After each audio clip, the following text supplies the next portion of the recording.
श्रद्धाशील बंधुओं एवं श्रद्धाशील बाहर, आपके सामने एक चर्चा चल रही थी। वह चर्चा 3 शब्दों को लेकर चल रही थी। थोड़ा सा याद करवा दूं, भगवान महावीर के दर्शन करने के लिए एक युवक आया था। वह युवक बहुत सभ्य और शालीन था। उसका आना, बैठना, नमन करना, उस सब में कुछ विशिष्टता थी। गौतम स्वामी ने उस युवक को देखा तो मन में प्रश्न हुआ, इसने पूर्व जन्म में ऐसा क्या किया है, क्या कार्य किया, क्या पुण्य किया, जिससे यहाँ इस जन्म में इसे ऐसा वैभव, ये सभ्यता, बुद्धि, ये सब इसे प्राप्त हो। गौतम स्वामी ने अपने मन का ये भाव 3 शब्दों में भगवान के सामने रखा था, और वे 3 शब्द थे, किम किच्छा, किम दिच्छा, किम भुज्जा। इसने क्या ऐसा शुभ कर्म किया, पुण्य कर्म किया, जिसके कारण इसे यहाँ पर ऐसी रिद्धि मिली और यहाँ इसे ऐसी बुद्धि मिली। इसकी सारी बातें अद्भुत हैं। इसने क्या ऐसा किया? बंधुओं, दूसरा प्रश्न था, किम दिच्छा, इसने क्या ऐसा दान दिया, क्या ऐसे पुण्य कर्म किए, जिसके कारण इसे ये सब प्राप्त हो। तीसरी बात कही, किम भुज्जा, इसने क्या ऐसा सात्विक भोजन किया, जिसके कारण इसकी ऐसे बुद्धि बनी, ऐसे विचार बने। जहाँ तक करने की बात है और दान की बात है, ये कुछ चर्चाएं आपके सामने मैं कर चुका। आज हम चर्चा करेंगे किम भुज्जा, इसने ऐसा क्या शुद्ध सात्विक आहार किया, भोजन किया, जिससे इसकी बुद्धि इतनी निर्मल बनी। बंधुओं, कुछ भाई, आपको नहीं कह रहा, कुछ लोग तो यह सोच सकते हैं बुद्धि वो कुछ और चीज है, भोजन कुछ और है। यूं तो सब लोग स्वीकार कर लेंगे वे भोजन से स्वास्थ्य का संबंध है, पर बुद्धि का क्या संबंध है? कई भोजन, आप तो गृहस्थ हो, क्या व्याख्या करो, ऐसे हैं जिनसे आदमी शक्तिशाली बनता है, जिनसे उसका वजन बढ़ता है। वजन बढ़ना शक्तिशाली होना नहीं है, ये तो मैं बात बता रहा हूं। कई ऐसे भी जिनसे वजन घटता है, ऐसे भी आदमी कमजोर होता है। यानी भोजन का संबंध शरीर से जोड़ा जाए तो बात समझ आती कि वे ऐसा भोजन करेंगे तो ऐसा होगा, परिणाम ये होगा, आदमी स्वस्थ होगा, अस्वस्थ होगा, इस तरह का होगा, ये तो बात समझ आती है। लेकिन बुद्धि से भोजन का क्या संबंध है? आज यही थोड़ी सी बात करें। बंधुओं, ग्रंथों में कहा गया सत्व भोजन जो है वो 3 प्रकार का होता है। अब उस बात को समझ रहे हैं। एक सात्विक भोजन होता है, एक राजसिक भोजन होता है और एक तामसिक भोजन होता है। 3 प्रकार के ये भोजन होते हैं और इनके बारे में ये कहा आहार शुद्ध सत्व शुद्धि, सत्व शुद्ध ध्रुवा स्मृति, स्मृति लाभ है सर्व ग्रंथि नाम विप्रमोक्ष। 3 बातें आहार की आपके सामने रखी।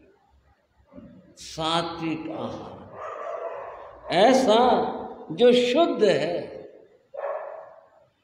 वस्तु से भी शुद्ध है और परिणाम से भी शुद्ध है। कई चीजें वस्तु की दृष्टि से तो शुद्ध होती हैं, परिणाम ठीक नहीं होता। दोनों बातें हैं सात्विक आहार की, जो वस्तु से भी शुद्ध है और परिणाम से भी शुद्ध है। धार्मिक दृष्टि से पूरी तरह से वह शुद्ध है। ये पहली तरह का भोजन है, व्याख्या करेंगे अभी। दूसरा है राजसिक भोजन। राजसिक भोजन वह भोजन है जो बहुत गरिष्ठ है, जिसमें स्वाद की प्रधानता है। और क्या कहें, जो अत्यंत जला तला फला इस तरह के जो भोजन हैं, बहुत गरिष्ठता लिए हुए हैं, ये भोजन राजसिक होते हैं। मद्य मांस आदि ऐसे द्रव्यों का जिनमें किसी भी प्रकार से स्पर्श पाया जाए, वस्तु पाई जाए, स्पर्श ही पाया जाए, वो भोजन तामसिक भोजन होता है। सात्विक भोजन धार्मिक लोगों का होता है, क्योंकि वे विचार के साथ भोजन करते हैं, इसलिए उनका भोजन। राजसिक भोजन जो भोजन के पीछे लगे रहते हैं, स्वाद के कारण से जो भोजन करते हैं, जिनके मन में तृष्णा इच्छाएं रहती हैं, ऐसे भोजन, और तामसिक भोजन तो राक्षसों का कहूँ या ऐसे व्यक्तियों का कहूँ जो धर्म कर्म से सर्वथा विहीन होते हैं, दूर होते हैं, ऐसे व्यक्तियों का भोजन। अब इस बात की जो चर्चा थी, बुद्धि से क्या संबंध है, ये जो भोजन 3 प्रकार के कहे, इनका हमारे बुद्धि से क्या संबंध है? संबंध यह है, व्यक्ति जो भोजन ग्रहण करता है, उस भोजन की प्रक्रिया क्या है? उसकी प्रक्रिया है भोजन की, कि भोजन के बाद रस बनता है, रस के बाद में रक्त बनता है, रक्त के बाद शरीर की और जो धात्विक चीज़ें हैं, जिनमें से अंदर रक्त के बाद में फिर मांस बनता है शरीर का, फिर उसके बाद में वसा, उसके बाद में अस्थि हड्डियां आदि, यूं ये प्रक्रिया। हम यहाँ आकर के रुकते हैं कि रस बना और रस से रक्त बना। जब भोजन शुद्ध होगा तो रक्त शुद्ध होगा, रक्त शुद्ध होगा जो सारे शरीर का संचालन करता है। रक्त के बिना, चूंकि रक्त जो है वह पूरे शरीर का संचालन करने वाला है, जब अशुद्ध रक्त मस्तिष्क में पहुंचता है, क्योंकि दिमाग में भी जाता है, वहां पहुंचता है, तो फिर उसका परिणाम अच्छा नहीं होता। फिर दिमाग जो सोचता है वो अच्छा नहीं सोचता, उसमें सद्बुद्धि और कुबुद्धि 2 चीजें हैं। अगर वो रक्त शुद्ध है, सही है, क्योंकि शुद्ध भोजन से निर्मित होकर के आया है, तो फिर उसकी बुद्धि शुद्ध और सात्विक होगी। वो व्यक्ति हमेशा अच्छा सोचेगा, अच्छा चिंतन करे। यदि रक्त खराब है तो फिर बुद्धि दुर्बुद्धि होगी और वो व्यक्ति बुराइयां, दुनिया भर की इधर उधर की बातें, फिर उसका चिंतन ये शुरू हो जाता है और व्यक्ति अपराधों की ओर चला जाता है। कुछ वैज्ञानिक क्षेत्रों के प्रयोग भी बड़े विचित्र से, जिन सात्विक आदमियों को, ऐसा पत्रिकाओं में पढ़ने को मिला, बाकी मैं तो क्या कह सकता हूं, ऐसे व्यक्तियों को जो बहुत अच्छे थे, धार्मिक थे, उनको ऐसे लोगों का रक्त चढ़ा दिया बीमारी की अवस्था में, जो लोग मांसाहारी थे, जो लोग अपराधी थे, हिंसक थे, ऐसा रक्त चढ़ा दिया, तो परिणाम ये पाया गया उनकी बुद्धि और प्रवृत्तियां भी उसके अनुरूप हो गई।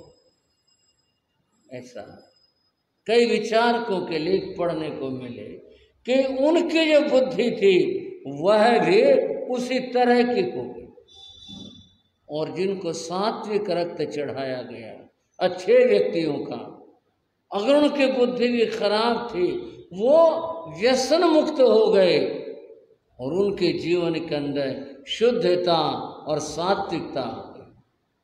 शायद कहोगे कि धार्मिक आदमियों को तो काम जरूर करना चाहिए, बिल्कुल, इसमें तो कोई बात ही नहीं है। धार्मिक व्यक्ति यदि रक्तदान करता है, उसका परिणाम निश्चित रूप से अच्छा होगा ही होगा, और होता है।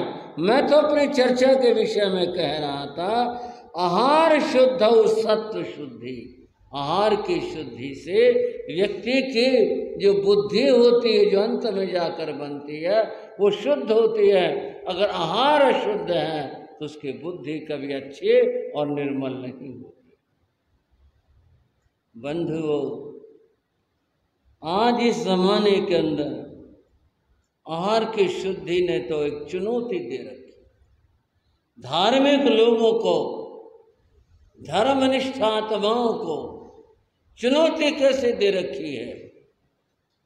आज स्वार्थी लोग अपने स्वार्थ के कारण से इस तरह के उत्पादन बाजार में उतार रहे हैं कि जो शुद्ध नहीं होते, अशुद्ध होते।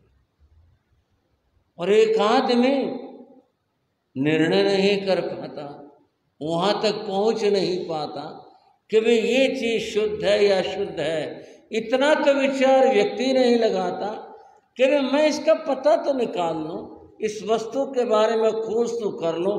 कुछ नहीं, स्वाद को देखते हैं, कुछ प्रस्तुति को देखते हैं, बड़ा अच्छा है, बड़ा सुंदर है, बड़ा देखने में मनोहर है, इस तरह का देख करके और भोजन स्वीकार कर लेते हैं। ये बड़ा गलत है।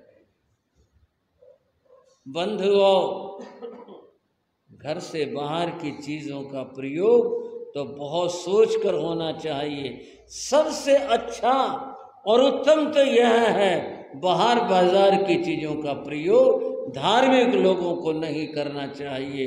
और कदाचित आप गृहस्थ हैं, अगर प्रयोग करते हैं तो उसका अच्छे प्रकार से विचार करके, पता करके फिर करना चाहिए। आजकल सरकार ने एक सुविधा प्रदान की, और सुविधा क्या प्रदान की? जो शाकाहारी वस्तुएं हैं उन वस्तुओं के ऊपर, उनके पैकिंग के ऊपर एक हरा निशान, हरा डॉट लगा दिया जाता है, जिससे कि इस बात का परिचय मिलता है कि ये वस्तु शुद्ध शाकाहारी है। जो दूसरी गैर शाकाहारी चीज़ें हैं उनके ऊपर लाल निशान लगा होता है, जिससे जाना जा सके कि भाई ये चीज़ गैर शाकाहारी है, और निर्णय लेने वाला व्यक्ति अपने विचार से और पसंद से वस्तु को ले सकता है। ऐसा जनमानस के अंदर प्रचार है, मानते हैं भाई सरकार ने ऐसा कर दिया, बहुत अच्छा हो गया, इससे पता चल जाता है। लेकिन जो नई नई बातें सामने आती हैं, उन बातों को जब जाना जाता है तो बड़ा आश्चर्य होता है। आश्चर्य क्या होता है? जो हरा निशान लगाओ बंधुओं, जिन चीज़ों के ऊपर, डिब्बों के ऊपर हरा निशान लगा होता है और जिनके बारे में आदमी आंखें मूंद करके मान लेता है ये तो शाकाहारी हैं, वे शाकाहारी नहीं। कितनी चीजें ऐसी हैं जो प्रयोग में लाई जाती हैं शाकाहारी लोगों के द्वारा, पर वो शाकाहारी नहीं होती। एक भाई ने मुझे दिखाया, बोले जी महाराज संसार के अंदर बड़ा धोखा चल रहा है, बड़ा छल चल रहा है, लोगों को ठगा जा रहा है, उनके जो धर्म है वो भ्रष्ट किए जा रहे हैं, उन लोगों को तो अपने उत्पादन बेचने हैं, इसलिए वो तो लगे हुए अपने काम के अंदर। वहाँ विचार कहाँ, वहाँ तो धोखा और छल है। उस आदमी ने कहा फोन के ऊपर देखा जा सकता है, नेट के माध्यम से देखा जा सकता है, और जो साधन है इनके द्वारा देखा जा सकता है। और क्या देखा जा सकता है? सरकार की आंखों में धूल झोंकने के लिए वे उन डिब्बों के ऊपर कुछ अपने कोड डालते हैं। और क्या कोड डालते हैं? इसके अंदर वो व्यक्ति पढ़ करके नहीं जान सकता, केवल ऊपर देखकर नहीं जान सकता कि इसमें गाय का मीट है, इसमें बकरे का मीट है, इसमें सूअर का मीट है, कईयों में लिखा होता है ये उनके लिए अनुपयुक्त है। ऐसी भाषा और ऐसा प्रयोग करते हैं, व्यक्ति वहाँ तक जा ही नहीं पाता, इतने बारीक अक्षरों के अंदर लिखा रहता है, व्यक्ति इस बात की खोज नहीं कर पाता। उसने डाल करके फ़ोन के ऊपर दिखाया, देखो ये कोड इनका डला हुआ, इसको पढ़ा जाए, उसका अर्थ जो निकला किसमें गाय का अमुक अंश डाला जाता, ऊपर हरा डॉट लगा हुआ। आपको थोड़ा सा आश्चर्य सा हुआ होगा, मैं इसकी बहुत गहराई नहीं जानता, लेकिन मुझे दिखाया कि ये स्थिति चल रही है और लोगों को इतना भ्रमित किया जा रहा है। जो शुद्ध भोजन है, सात्विक आहार है, वो तो बड़ा मुश्किल हो गया। और बाजार की इन चीज़ों से उस तरह की अपेक्षा रखना, आशा रखना मुश्किल है। शुद्ध और सात्विक भोजन तो जो अपने घरों में तैयार होता है वही होता है, और उसको भी विवेक के साथ में अगर बनाया जाता है तो ही होता है। अन्यथा तो शुद्ध सात्विक भोजन प्राप्त होना ही मुश्किल है। और वो जो शुद्ध भोजन है वही हमारी पूरी और सही मानों में धार्मिकता होती है, क्योंकि इसमें पूरी तरह शुद्धि है। और उस शुद्ध आहार से ही सत्य शुद्धि, व्यक्ति की बुद्धि शुद्ध हुआ।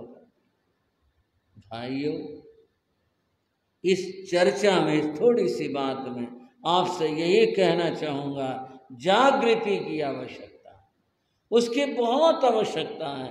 आज संसार के अंदर एक ऐसा आंदोलन कहूँ क्या कहूँ चल रहा है जो धार्मिक लोगों के विपरीत है, शाकाहारी लोगों के विपरीत है। जितनी चीज़ें बाजारों में आ रही हैं इन सब के अंदर कितना गैर शाकाहारी चीज़ों का प्रयोग होता है। जरा सी चर्चा करूँगा, थोड़ी सी बात कर रहा हूँ। बंधुओं, खाने की चीज़ें तो अपने स्थान पर, उनकी तो बात मैं अभी कह ही रहा था आपको, वो तो अपने जगह के ऊपर हैं। जितने आज प्रसाधन की चीज़ें आती हैं, जितना तो क्या कहूँ, सब तो नहीं, इनमें बहुत सारी चीज़ों में, यहाँ तक कि शैम्पू आदि चीज़ों में, इनमें भी अंडे का प्रयोग होता है। और चीज़ों में अंडे का प्रयोग होता है। इनमें गैर शाकाहारी चीज़ें डाली जाती हैं, और कितने प्रकार के अन्य जो पदार्थ हैं उनमें डाली जाती हैं। और धार्मिक लोग क्योंकि सरल हैं, उन्हें इतना ज़्यादा इस बारे में विचार नहीं है। गई चीज़ ले आए और प्रयोग कर ली, कितनी गलत बात हो जाती है। जो व्रत हमने पूरे जीवन के लिए धारण किया कि हमने गैर शाकाहारी चीज़ का प्रयोग ही नहीं करना है, और उनका प्रयोग होता है। इस तरह से हमारे प्रयोग के अंदर ये चीज़ें डाली जाती हैं। आज जागने की ज़रूरत है धार्मिक लोगों को, और जा करके इन सारी चीज़ों का विरोध करने की आवश्यकता है। चाहे वो खाने की चीज़ें हैं और चाहे वे उपयोग की चीज़ें हैं, इनका बहिष्कार करना, इनका विरोध करना। और विरोध करेंगे तभी हम लोग अपने धर्म की रक्षा कर सकते हैं, और अपने सही अर्थों में जो अपनी मान्यताएं, अपना धर्म है, उसको सही मानों में पालन कर सकते हैं। कुछ और चर्चा इसी आहार के बारे में कर रहा हूँ। शुद्ध और सात्विक जो आहार है, थोड़ा सा हमने सोचना है, उसके साथ भी विवेक की बड़ी जरूरत होती है। विवेक की जरूरत क्या होगी? अगर शुद्ध आहार है, सात्विक आहार है, और घर में निर्मित है, लेकिन खाने में विवेक नहीं है, अति भोजन कर रहे हैं, वो भी बुद्धि को खराब करने वाला होता है। ऐसा नहीं है कि वे अत्यंत बहुत भोजन किया, बहुत ज़्यादा भोजन किया और करते रहे, स्वाद के वशीभूत होकर के करते रहे, वो भी ठीक नहीं होता। वह तो अपने भूख के प्रमाण के अनुसार ये ग्रहण करना होता है। ऐसा नहीं कि ये है तो बस खाते रहो और खाते रहो। संस्कृत का एक हास्य श्लोक है, उसके अंदर एक बात बताई गई। एक पिता और पुत्र कहीं भोजन करने जाते हैं, तो दोनों भोजन कर रहे थे। पुत्र का पेट भर गया, उसने कहा पिताजी और तो खाया नहीं जाता, पेट भर गया और इतना ज़्यादा भर गया, सांस लेना भी मुश्किल हो रहा है, अब बताओ आगे मैं क्या करूं। मैं इस बात को, विनोद को थोड़ा बीच में इसलिए ले आया, ये बताने के लिए कि विवेक की आवश्यकता कितनी होती है। पिता कहता है परान्नम प्राप्य दुर्बुद्धे, अरे दुर्बुद्धे, ये तो प्राण दूसरे का भोजन मिला है, खाने के लिए, जीवने के लिए ये प्राप्त हुआ है। माँ प्राणेषु दयाम करो, तो अपने प्राणों पर दया मत कर कि मैं ज़्यादा खा लूँगा तो मर जाऊँगा, इस बात की चिंता मत कर। दुर्लभानि प्राणानि, ये भोजन, दूसरे का भोजन मिलना बड़ा दुर्लभ होता है। प्राणा जन्मनि जन्मनि, अरे मर भी जाएगा तो अगले जन्म में फिर प्राण मिल जाएंगे, लेकिन दूसरे का भोजन मिलना ये मुश्किल होता है। इसलिए खाओ और खाते चले जाओ। भाइयों, इस बात को, विनोद को कहकर मैं ये कहना चाहता हूँ, हमें इस तरह का नहीं बनना, इस तरह का नहीं होना। हमने तो शुद्ध सात्विक भोजन मर्यादा के साथ में, इतना हमारे को आवश्यकता है उसके अनुसार ही चलना चाहिए, तभी उसकी महत्ता है। और इसके साथ में यह शुद्ध सात्विक भोजन की बात में, शुद्ध सात्विक भोजन करने वाला व्यक्ति और भी विवेक रखता है। क्या विवेक रखता है? अपने खाने से पहले वह दूसरे को, अतिथि को खिलाना पसंद करता है। दूसरे को भोजन करवा करके फिर स्वयं ग्रहण करता है। उसके लिए कहा, जो भोजन करवा करके और फिर स्वयं भोजन ग्रहण करता है वो भोजन नहीं करता, वह अमृत को ग्रहण करता है। दूसरे को खिलाकर जो खाता है उसका वो भोजन भोजन नहीं रहता, अमृत हो जाता है। अतएव दूसरे को देकर, दूसरे को बांटकर, दूसरे को खिलाकर फिर खाना चाहिए। तब इन सारी बातों से हमारा भोजन शुद्ध और सात्विक भोजन बन पाएगा। तो ऐसा भोजन सद्बुद्धि का निर्माण करता है। तीन बातें ठीक हों, हमारी क्रियाएं ठीक हों, दान देने की प्रवृत्ति हो, और तीसरी बात भोजन शुद्ध हो। उस जीव की शुभ गति, सदगति होगी ही होगी, उसको कोई नहीं रोक सकता है, उससे श्रेष्ठ गति प्राप्त होगी। इन बातों का ख्याल रखते हुए आगे चला जाए, तभी जीवन के अंदर उन्नति प्रगति होगी और आगे हमारा जीवन शुभ और श्रेष्ठ जीवन बनेगा। इतना कहते हुए चर्चा को विराम देता हूँ। दूसरी कथा हमारी रुकी हुई है, उसकी चर्चा आज आपके सामने और बढ़ा करके कर रहा हूँ, मिल करके बोलेंगे। जिन शासन गौरव गाते हैं, जिन शासन गौरव निज जीवन सफल बनाते हैं, निज जीवन सफल बनाते हैं, जिन शासन गौरव गाते हैं, जिन शासन गौरव। बंधु, संसार बड़ा विचित्र है। संसार धोखे, छल, झूठ, कपट, राग और द्वेष इनसे भरा। व्यक्ति अपने कार्यों की सिद्धि के लिए झूठ का कितना सहारा लेता है, छल का सहारा लेता है, कपट करता है, और अपने कार्यों की सिद्धि क्या, दूसरे को गिराने के लिए, दूसरे का पतन करने के लिए कैसे कैसे काम करते। छोटे से बीच में छोटी सी कथा है तो हिंसक आदमी। एक व्यक्ति था, मछलियां पकड़ता था। एक दिन उसने जाल लिया और वह मछलियां पकड़ने गया।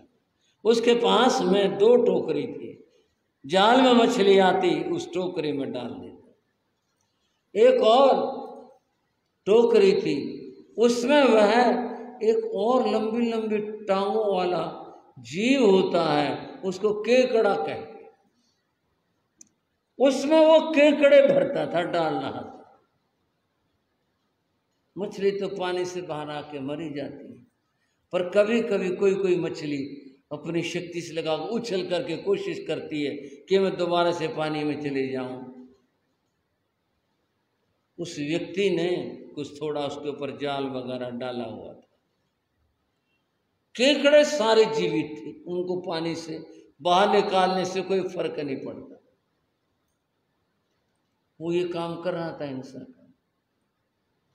एक व्यक्ति आ गया, उसने देखा, उसने उस मछुआरे से कहा, भाई ये क्या बात है, इसके ऊपर तो तूने जाल ढक दिया, कोई मछली उछल के बाहर ना चली जाए, और ये केकड़े सारे जीवित और कोशिश कर रहे हैं ऊपर चढ़ने की, और ये निकल भागे तो वो हंस पड़ा।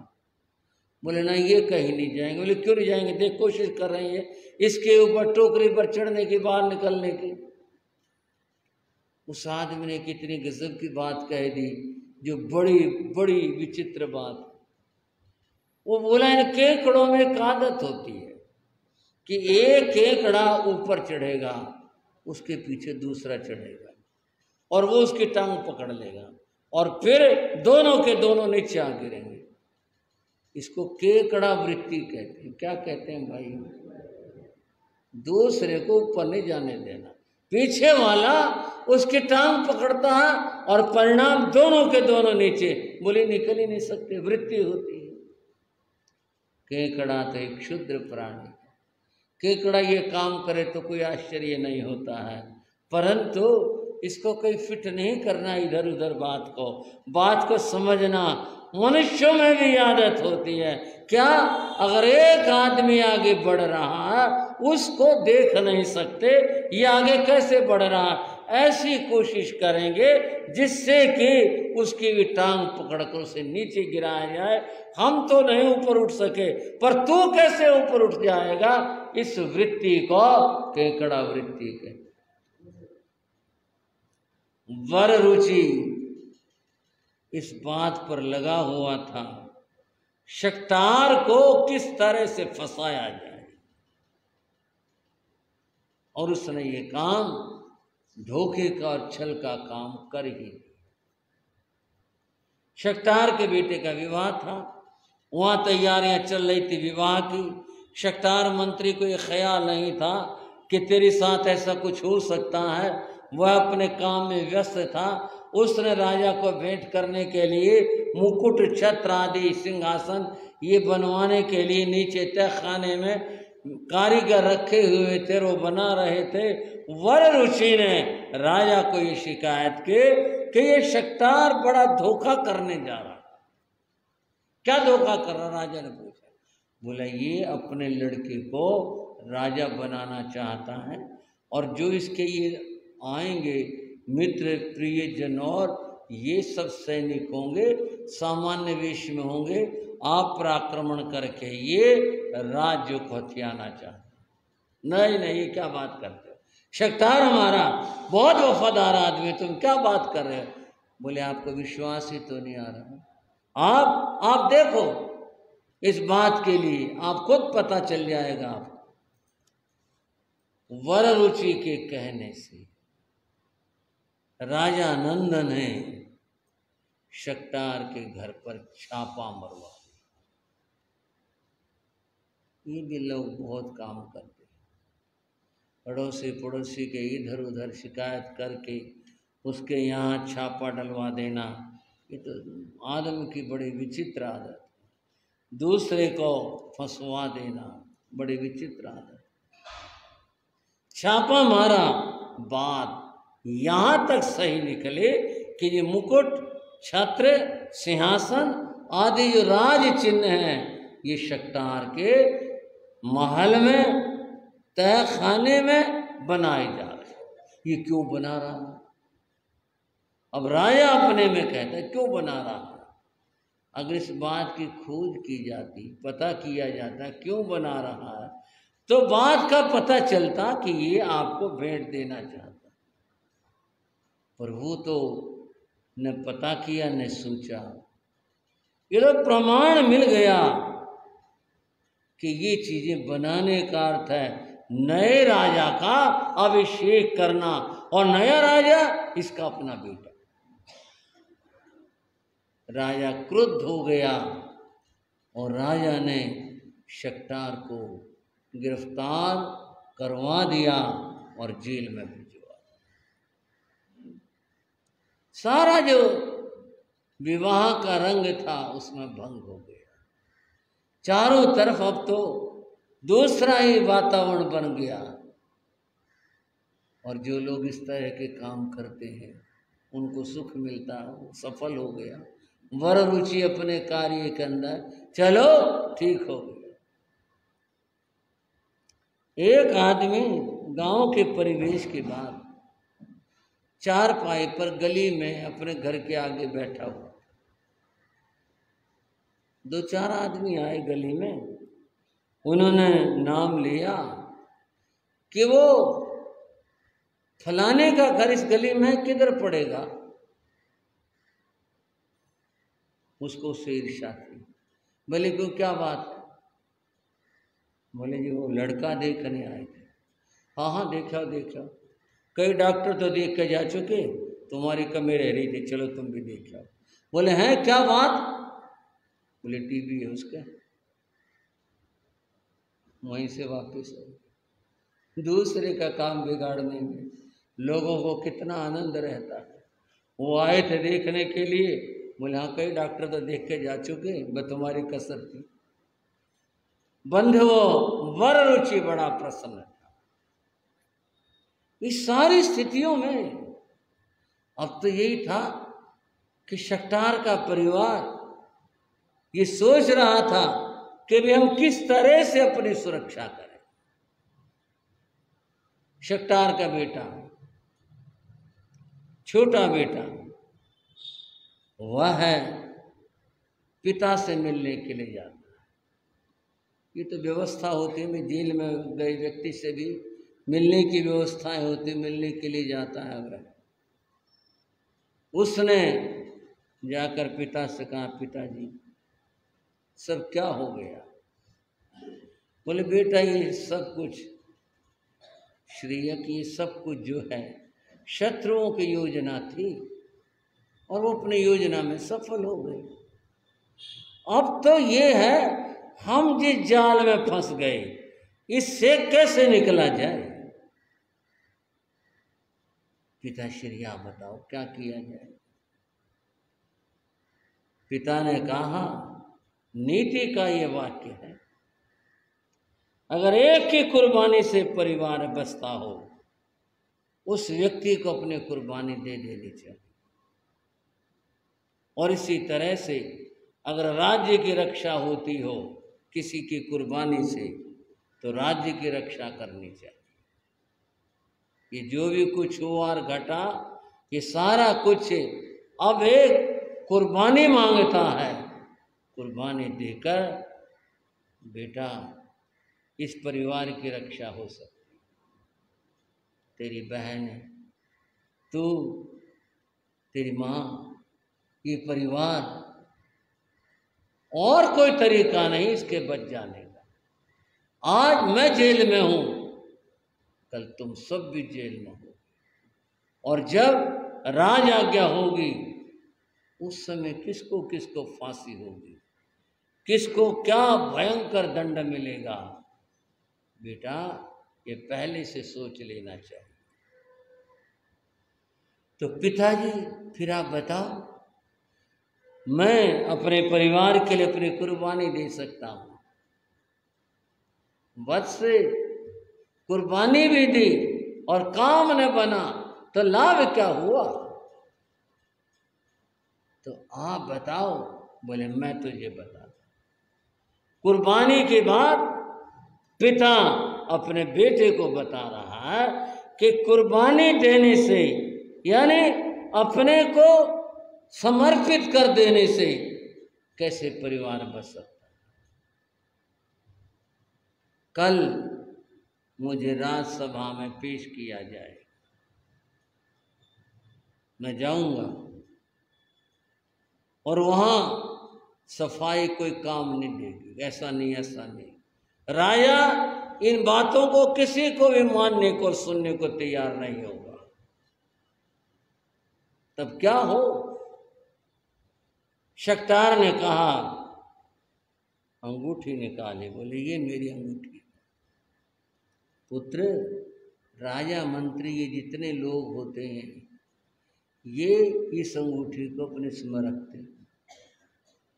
इसमें जो हीरा जड़ा हुआ है वो हीरा ये शोभा के लिए नहीं है, ये तो हीरा है विषैला हीरा। जब कभी व्यक्ति फंस जाए और देखे तेरी मौत दुर्गति से होगी, शत्रुओं के हाथ लग गया तो इसको चूस लेते हैं, आदमी की तत्काल मृत्यु हो जाए।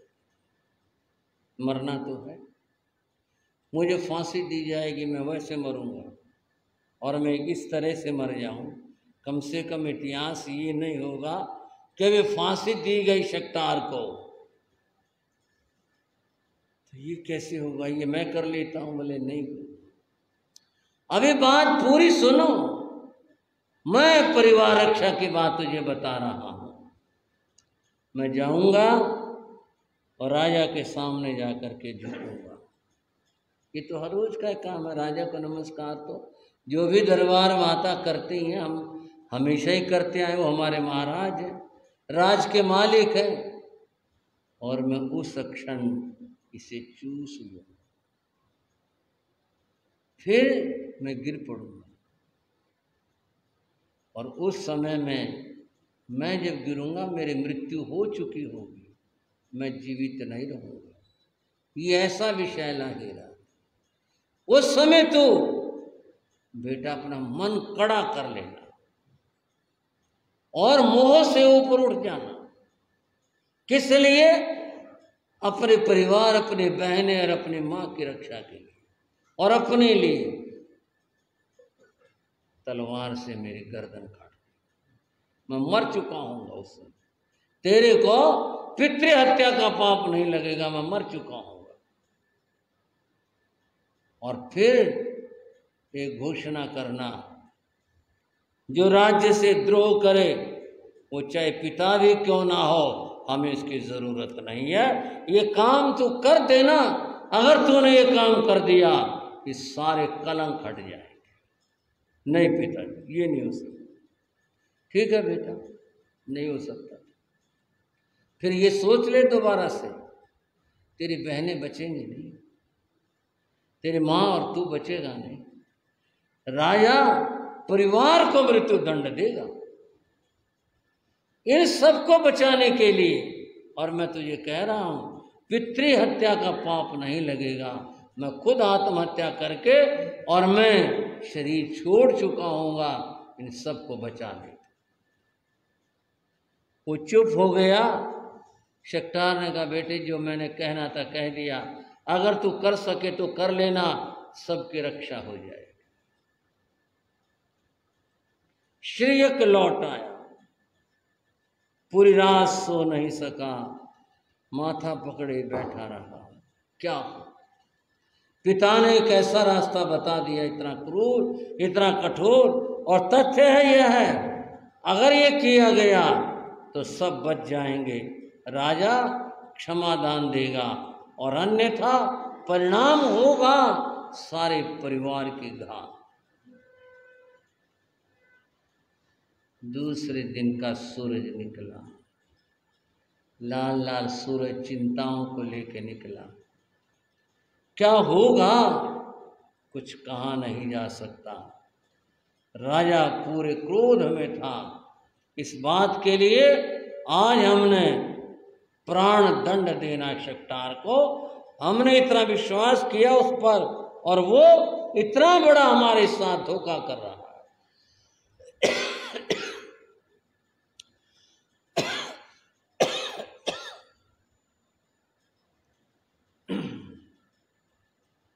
राजा सिंहासन पर बैठा, शक्तार को पेश किया गया।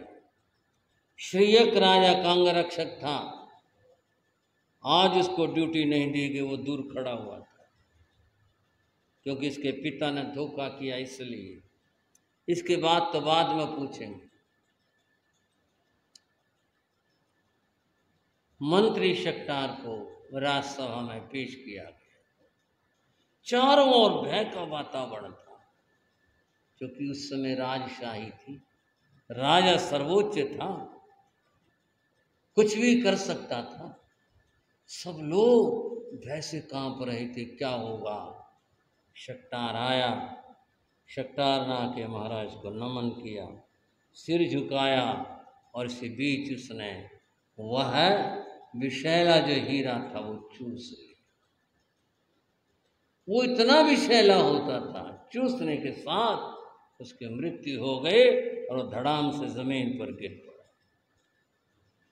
सबने तो ये सोचा, किसी ने कहा चक्कर आ गया, किसी ने कहा नहीं पाँव में गिरा है, किसी ने जो कुछ होगा सोचा होगा। वो गिरा और उसी क्षण श्रीयक ने जो पिता ने कहा था वो कर दिया। सारी सभा में सन्नाटा छा गया। अरे अरे ये क्या किया, ये क्या किया। राजा भी देखता रह गया और राजा ने पूछा, श्रीयक ये तुमने क्या किया। महाराज हमारा कुल खानदान इस नंद साम्राज्य को अपने खून और पसीने से सींचता आ रहा है। आज खून की ज़रूरत थी, हमने वो पेश किया है। अगर मेरे पिता ने कुछ ऐसा सोचा भी है, करना तो दूर रहा, कि वो आपको बदल दें और आपको हटाकर मेरे को गद्दी पर बैठा दें, हमें ऐसे पिता की भी ज़रूरत नहीं है। मैंने अपना फर्ज निभाया, जो मेरे ऊपर विश्वास किया गया उसको लेकर हमें ऐसे पिता की ज़रूरत है। ऐसी बात है। महाराज आगे एक निवेदन है, जिसने भी शिकायत की है अब आप इसकी जांच करवाओ कि ये बात कितनी सत्य है और ये बात कितनी झूठ। राजा उस क्रोध से तो शांत हो गया, लेकिन अब ये नई बात शुरू हो गई। क्या ये बात गलत भी हो सकती है? ये तो आप अपनी जांच करवाओ। राजा ने तत्काल वरुचि को गिरफ्तार करवाया, कि सूचना वरुचि ने दी। गिरफ्तार करवाया राजा ने, और फिर तो पुलिस कह लो, जांच करने वाले कह लो, उनकी तो बात अलग। उन्होंने तो कुछ ही देर के अंदर पेश कर दिया, प्रस्तुत कर दिया, अब इससे सुनो जी। बोला हाँ मैंने झूठ बोली, बदला लेने के लिए हाँ वर्दी से मैंने ये काम किया। क्रोध में था राजा और कहा इसको मृत्यु दंड दिया। हमारा एक वफादार ऐसा मंत्री जिसने हमेशा राज्य का भला किया, इसने मरवा दिया। कैसे बदले लिए जाते हैं, क्या होता है बंधु, इसकी क्या व्याख्या हो सकती है। ये संसार उसने उसके लिए बीज बोए और फिर परिणाम यूं निकला। इसे राजा ने कहा हमारे मंत्री का सम्मान के साथ में अंतिम संस्कार किया जाए, और राज्य की है सम्मान के साथ में। इसने हमेशा राज्य की सेवा की है, और हमने किसी के बहकावे में आकर के ऐसा सोच लिया। शक्टार ऐसा नहीं। राज्य में शोक की घोषणा हो गई, झंडे नीचे कर दिए गए। लोगों का उनको पता चला रे क्या से क्या हो गया। आखिर जो एक क्रम होता है वही कि जब अंतिम शोभा यात्रा निकाली जाती है, शक्टार की राज्य के सम्मान के साथ अंतिम शोभा यात्रा निकाली। मिलिट्री के बैंड शोक धुन बजा रहे थे, और भी जो भी बैंड शामिल हुए थे शोक धुन बजा रहे थे, और उसका शरीर सज्जा के साथ में एक विमान के ऊपर लिटाया गया था, और एक ध्वजा लहराई गई थी। इस बात के सूचक ये व्यक्ति वफादार था। इस आदमी ने राज्य की सेवा की है, और उसके अंतिम संस्कार में राजा भी शामिल हो। परिवार तो जाना ही था, और सब भी। शोक धुन बजता हुआ बजाता हुआ ये जुलूस आगे बढ़ रहा था। अंतिम शोभा यात्रा। मार्ग में कोशा का महल आ गया। किसका भाइयों? कोशा का महल आ गया। महल के दरवाजे बंद थे, खिड़कियां बंद थी। कोशा की बस एक ही आग्रह कहो, शर्त कहो, बात कहो थे, वो थे स्थूलभद्र के लिए, तुम महल से बाहर नहीं जाओगे। और ऐसा वातावरण बना के रखती थी, जो भी था, चाहे वो प्रेम से आग्रह करती हो, चाहे कुछ भी करती हो, तुम बाहर नहीं जाओगे, क्योंकि उसे ये था कहीं ये चला ना जाए। वह उसके प्रति अनन्य प्रेम रखती थी। और स्थूलभद्र को भी, संसारी बात है, वह उसके प्रति प्रेम भाव रखता था, इसलिए वो दरवाजे बंद रखा करते, कोई आ न जाए। शोक धुन बजाते हुए बैंड जब वहां से गुजरे, स्थूलभद्र ने कहा, कोशा क्या हो गया? कुछ नहीं दुनिया होती रहती है, भोजन का समय हो रहा, आप अपना भोजन करो, कुछ नहीं। अरे नहीं, इतना तो कभी नहीं होता, ऐसी शोक धुन तो मैं पहली बार सुन रहा हूं, जरा देखो सही। कुछ नहीं, मैं कह रही हूं आपसे, आप अपना भोजन करो, कुछ नहीं है तो दुनिया रोज चलता रहता है, यहाँ होता रहता दुनिया के अंदर। और उससे रहा न गया, वो उठा, उसने खिड़की खोली, देखा उसके पिता का चेहरा दिखाई दिया, फूल मालाएं उसके ऊपर चढ़ाई हुई थी। राजा पांव की ओर बैठा, उसका भाई बैठा, और अधिकारी लोग। क्या मेरे पिता का देहांत हो गया? मेरे पिता का कब हुआ, कैसे हुआ? कोशा ने खिड़की बंद कर दी। ये बंद भी करो, आप करेंगे, पता नहीं कौन है, आपको धोखा हो गया। नहीं। और वो तो छुड़ा करके वहां से जीने से नीचे आया, दरवाजा खोला, बाहर निकल आया। ये क्या? उसने पूछा, हाँ तुम्हारे पिता का देहांत। अब कैसे, क्यों, तो वो क्या कहे, वो बड़ा बेटा था, उसका अधिकार था। वो दौड़ करके गया पिता के पांव में। राजा ने कहा, ये तुम्हारा स्थान है, तुम यहाँ बैठ सकते हो। बैठ गया। पूरी कथा तो उसे मालूम नहीं, बस ये पता है पिता का देहांत हो गया। ये भी पता लग गया पिता के गर्दन काटी गई। क्या हुआ? कोई युद्ध हुआ था? क्या हुआ था? कुछ नहीं। शमशानों में पहुंच करके जो भी होता है दुनिया में, राजा राणा छत्रपति हाथिन की असवार, मरना सबको एक दिन, अपनी अपनी बात। संस्कार किया। स्थूलभद्र शोक में डूबा हुआ था। आखिर हुआ कैसे? पिता की गर्दन किसने काटी? परिवार के साथ घर आ गया, सब रो रहे थे। दुनिया में इसकी क्या व्याख्या हो? उसने श्रेयक से कहा, तू कहां गया था? तो पिता की रक्षा नहीं कर पाया। कहां लड़ाई हुई? पिता को लड़ाई में क्यों? भैया चुप हो जाओ, क्या बात है? तुम कुछ कर सकते? हाँ मैं कर सकता हूं। तलवार भाई को दे लो, और ये मेरी गर्दन काट दो। क्या बकवास कर रहे हो? मैं आपसे ठीक कह रहा हूं, ये काम मैंने किया। श्रेयक क्या बोल रहे हो तुम? मैं ठीक कह रहा हूं। उसने पूरी कथा बता दी। ये हुआ, ये घटा, ऐसे हुआ। पिता ने ये कहा, मैंने उनका कहना पूरा किया। और ये भी बता दी कि उन्होंने जहर चूस लिया था और कैसे हुआ। उस दिन दुनिया का चित्र स्थूलभद्र की समझ में आया। दुनिया ये है क्या?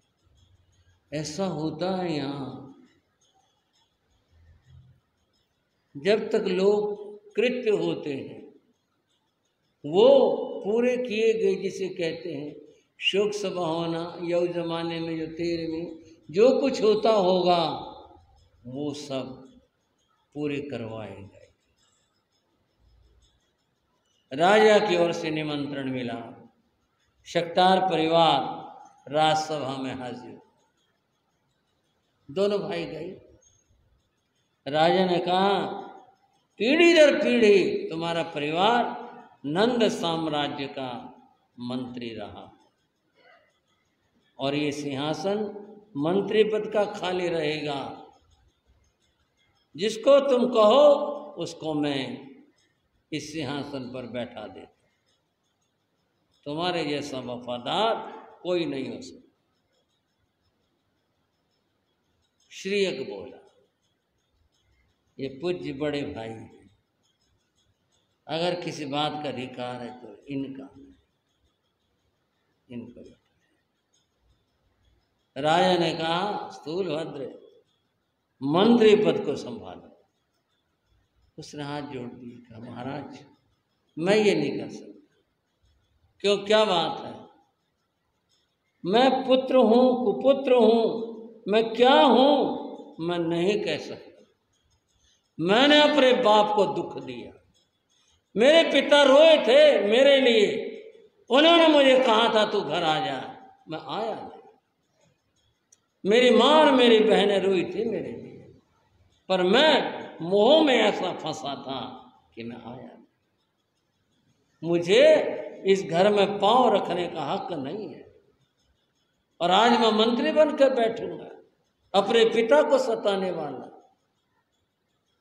तब श्रीयक अधिकारी है, इसने परिवार की सेवा की, राज्य की सेवा की, आपकी सेवा की अधिकारी है, मंत्री इसको बनाया जाए। तुम मेरी दुनिया कोई और होगी। बंधुओं, श्रीयक को मंत्री बना दिया।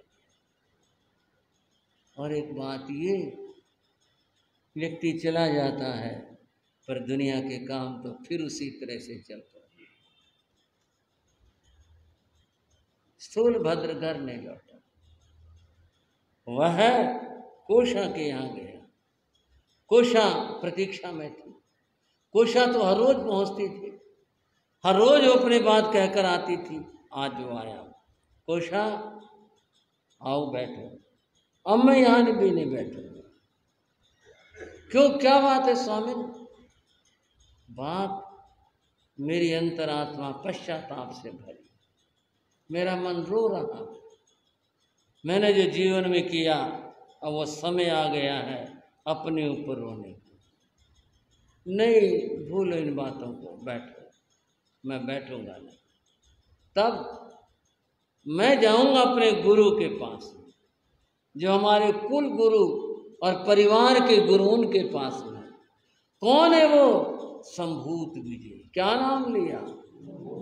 संभूत विजय, भद्रबाहु के बड़े गुरु भ्राता। मैं उनके चरणों में जाऊंगा। वहाँ गुरु की कृपा हो गई, मुझे शांति मिल सकती है। अन्यथा अगर मुझे मार्ग नहीं मिला, मेरा रास्ता मेरे पिता का रास्ता हो। उसने उसे बहुत मनाया, बहुत रोका। स्थूलभद्र रुके नहीं, जाने लगे। जब जाने लगे, उसने कहा, सुनो तो सही मेरी बात। अब मैं कुछ सुनने के लिए तैयार नहीं। बहुत आग्रह पर चलते चलते स्थूलभद्र कह बैठे, कोषा अब तुम घर में रहो। तुम्हारा आग्रह मैंने सुन लिया है। मैं जीवन में एक बार फिर से आऊंगा। यहां उसने वो वचन कह दिया जिसके लिए उन्हें साधु बनकर आना पड़ा था। यहां उसने ये वचन कहा, एक बार मैं तुम्हारे घर फिर से आऊंगा, अब मुझे जाने दो। और स्थूलभद्र चले गए। गुरु चरणों में संभूत विजय के पास पहुंचे, चरणों में गिरकर रोए, सारी व्यथा बताई। गुरु ने उपदेश दिया और फिर आप सोच सकते कितने बातें गुजरे होंगी। और बात की पूर्णता ये, यहाँ आ करके स्थूलभद्र ने दीक्षा ले ली। अब वो मुनि हो गए। मुनि होने के बाद का वृत्तांत सारा आप लोग पहले सुन चुके हो। और एक बार फिर हम कहते हैं, मंगलम भगवान वीरो मंगलम गौतम प्रभु। स्थूलभद्राद्या जैन धर्मोस्तु मंगलम। ये वो स्थूलभद्र है जो भगवान महावीर और गौतम स्वामी के बाद जिनका नाम लिया जाता है स्थूलभद्र। ये इनकी कथा है। जिस तरह से आपने साधु बनने के बाद भी सुनी, इनकी बातों को सुना, इनके ज्ञान को सुना और पूर्व कथा यहाँ करके जोड़ी और फिर आपने सुना। इन महामुनि के चरणों में हम नत होते हैं, उन्हें वंदन और नमन करते हैं। कितनी शुद्ध आत्मा थी ये आप सब सुन चुके हैं। आगे कथा किस रूप में और कैसे रहेगी यथा समय उसके बाद हम करेंगे।